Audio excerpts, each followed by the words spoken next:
All right, it's Wednesday, so it's time to do another Mr. Nailsin's Wednesday Comics, and finally getting back to some indie projects. The one I completely forgot about for a variety of reasons, and the other a recent arrival. Um, I'm not doing this live because, well, I had business to take care of, you know. So anyway, as the title suggests, Isom versus Jawbreakers Forever. Jawbreakers Forever came some time ago. Uh, Rather disappointed in the goings on of your boy Zach, and pretty much out of the your boy Zach business for a variety of takes that he's had, and I don't know what's going on there entirely, but I'd had enough. So this was probably the last book I bought, and it was sitting in a stack that I never got around to at the time that I got issue or book three of Isom. And both are these independent entities. So I thought, all right, I'll do one after the other, and then decided this will make the video. As it stands, the two gentlemen in charge of these do not like each other, apparently, as this soap opera goes on of people who do not like Eric July for whatever reason. Uh, I I've seen a few explanations as to what happened, but I don't know what else to say or do about it. I'm not really interested in the soap opera. But actual individual critiques of books involved is totally fair game. And beyond that, I don't know. The whole thing that's going on between, whether it's Ethan Van Sciver or your boy Zach or whoever's got a problem with him, and then Eric July and his guys have a problem with them, and so on. I, what do you want from me? All I know are the books. Um, so I'll go ahead and start with Isom. Uh, go ahead and get it out of its little bag. And with Isom and read parts one and two, and I thought, well, and I was rather disappointed in those. I didn't think they were that great. But I thought, well, it seems to be crafting this story, so perhaps the third volume will kind of round it out and might justify the whole approach. So I was giving it that chance. So right off the bat, it didn't. It's more of the same. It's it's just this is a series like old floppies used to be, but in this iteration, when you're putting out books, the books need to be solid and contained within their own. And then that's been a failing somewhat, not entirely, but quite a few of these, whether it was Indiegogo or what have you. Uh, uh, they're written as if they're part of an ongoing monthly series, and that's not the case. And it does some amount of detriment to it overall. Uh, and such was the case here. There's other problems. Not crazy about the art. It's adequate in some cases. I mean, you've got this crazy monster. That's pretty cool. Probably the best part is this lizard guy. uh, but Eric doesn't have a knack for dialogue and pacing and whatnot. It's a bit of a mess. There's a certain things about family and whatnot. I understand getting here, but it jumps around here and there. It's the choreography, if you will, of the characters between scenes is a bit of a mess. And so it was just more of the same, and the same problems that I had with the previous one. So I think this is it. Just kind of done with Isom. Maybe it'll get better down the road. Maybe he should farm out writing duties. I don't think he's there yet to be a full-on writer. Um, and the art, at best, it's adequate. It's rather flat, not all that dynamic and what have you. Uh, Other titles they did with Rippaverse were much better in that regard, most notably Alpha Core, which so far I think is probably the best of the batch. Um, yeah. And but the dialogue in and of it, of course, in that respect, I guess the art's appropriate. It's kind of stale and flat in some instances, and fitting for the dialogue because it is also rather flat. And it just couldn't. It was a chore to get through it, really. And it's unfortunate. Had high hopes for it. I have a lot of respect for Eric July. I mean, I think that goes a long way uh, for success here. There's a lot of people liked him because of his YouTube channel, his takes on politics and whatnot, and that sort of thing, which for the most part corresponds with my own. And was looking forward to see what you could do. And a lot of his criticisms of comics in general were pretty spot on. It was more of the same a lot of other people had. But he would make his case and point about quite a few. And that's from the vantage point of what I am, the reader, and the fan of these characters and stories and whatnot. And it was hard to see them get so badly damaged and dragged through the mud and everything. And he was one of those guys who pointed it out and made points about it and all that. And but jumping into it and bringing a full-on, very serious action superhero story and whatnot, yeah, just not really there. The art is consistent. Sometimes a lot of that, and that's my own failings and little brief endeavors in comic books I've done. Uh, that's one of the things you got to maintain. A lot of them, they aren't consistent. It's kind of a bit sloppy here and there. That's not the case here. The style and the approach and the aesthetics is all very solid in that. It's just not all that, doesn't have the wow factor to it, and a very kind of flat, boring style to it. And now there's some that can pull that off in other ways. A lot of people complain about Phil Noto. I actually like Phil Noto's art, but it's interesting to look at. He's not much for action scenes and that sort of thing. But nevertheless, but here, I don't know. It's just,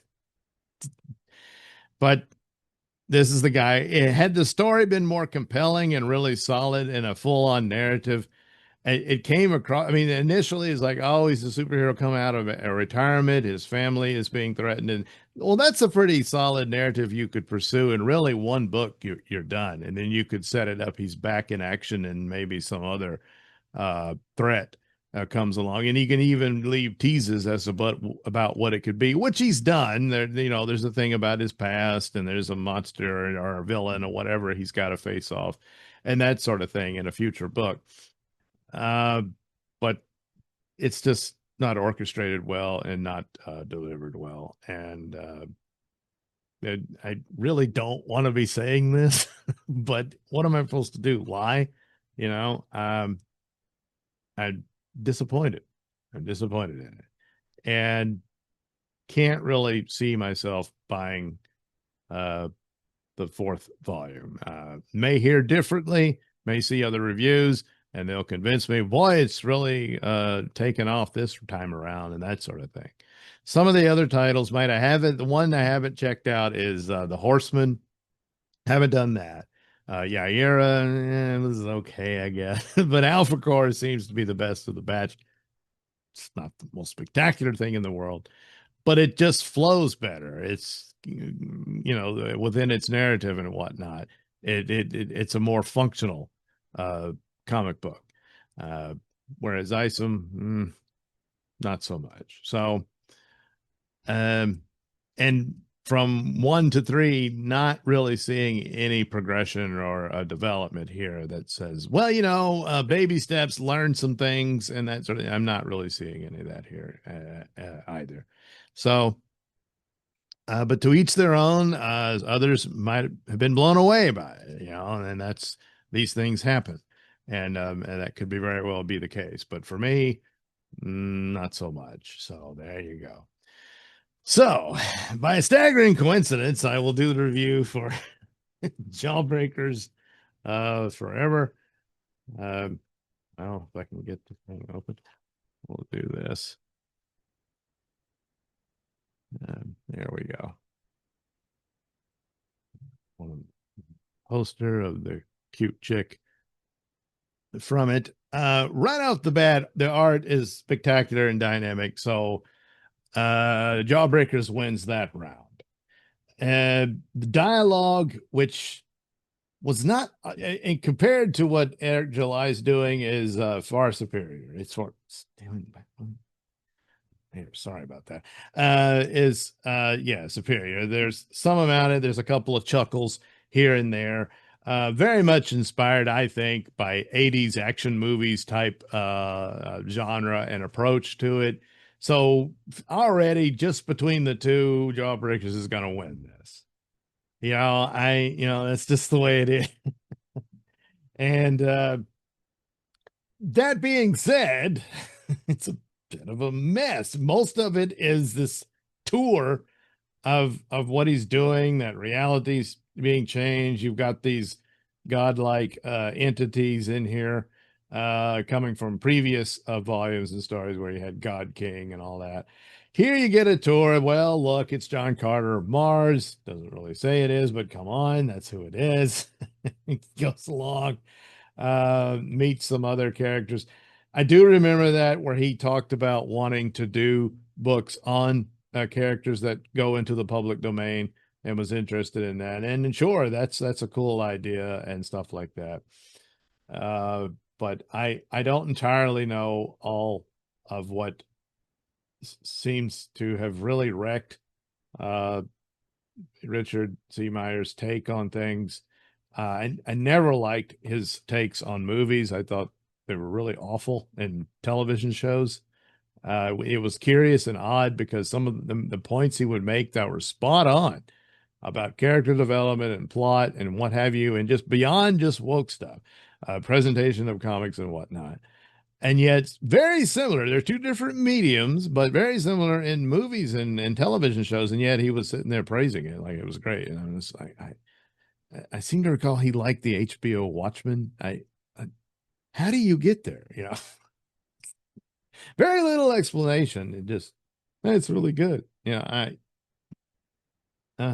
So I was like, well, all right. His take on that is not for me. But of late, I don't know. The people have their theories and whatnot, but I don't know. But I just had to move on. Again, I guess in the long run, that's another to each their own type thing. But all in all, when it comes to Jawbreakers, the first one he put out was probably the best. Quite a few of them, because it was a very solid story, and none of them are quite like that. They're always hinting at this or that, and then that's kind of similar to Isom here. There's a lot of stuff and guest stars, and this will go to that and all this stuff.